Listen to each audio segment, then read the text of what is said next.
మాది ఇంద్రేశంలో PNR township colony అండి. మేము డైలీ ఇక్కడ వెళ్తూ ఉంటాము కానీ రోడ్లు బాగోకపోవడం వల్ల చాలా ఇబ్బంది పడుతున్నామండి. మా హస్బెండ్ అయితే డైలీ ఆఫీస్కి వెళ్ళేటప్పుడు గుంతల్లో వర్షం వచ్చినప్పుడు వాటర్ పడి తన ప్యాంట్ అది ఇది అవడం, షూస్ కూడా ఖరాబ్ అవడం వల్ల ఆఫీస్కి ఇటు నుంచి వెళ్ళడానికి ఇబ్బంది పడిపోయి మా ఏరియా నుంచి ఇంకో రోడ్డు మట్టి రోడ్లోంచే వెళ్లాల్సి వస్తుంది. ఇది మరి గుంతలుగా ఉండి పడిపోవాల్సి వస్తుంది, ఇబ్బంది పడుతుంది డైలీ అని.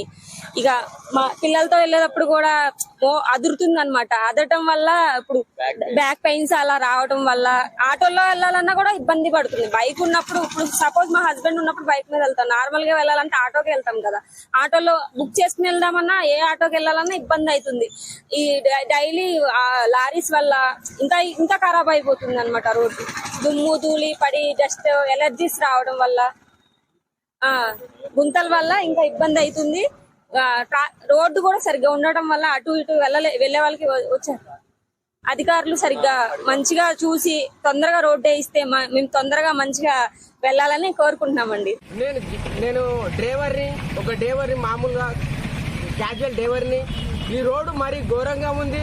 9 గంటలకు డ్యూటీ పోతలకు మరీ ఘోరంగా ఉంది. రోడ్డు మొత్తం ఒకసారి ఓసిర్రు. సాయికల్లులో నా మటన్ షాప్ ఉంది. దూరంకి వెళ్ళి నా మటన్కి వస్తారు. అయితే ఇక్కడ రోడ్ బాగా లేకపోవడంతో ఇబ్బంది పడుతున్నారు.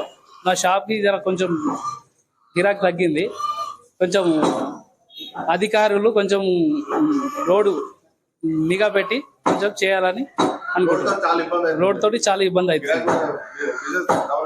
బిజినెస్ కొంచెం డౌన్ అవుతుంది గిరాకు రోడ్డు వల్ల. దుమ్ముతోటి రాగలేకపోతున్నారు నా కస్టమర్లు. ఇక్కడ నాది ఇస్లాపూర్ సార్. నా పేరు బాలయ్య సార్. ఈ రాజకీయ నాయకులంతా ఈ రోడ్డు గురించి ఏం పట్టించుకోవట్లేదు సార్.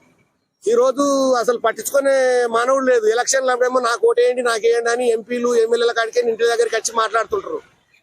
ఈ రాజకీయం ఇట్లా నడుస్తుంది కనుక అసలు రోడ్డు గురించి ఎవరు పట్టించుకోవట్లేరు. మాకు పెయిన్ నిండా దుమ్మి అవుతుంది సార్.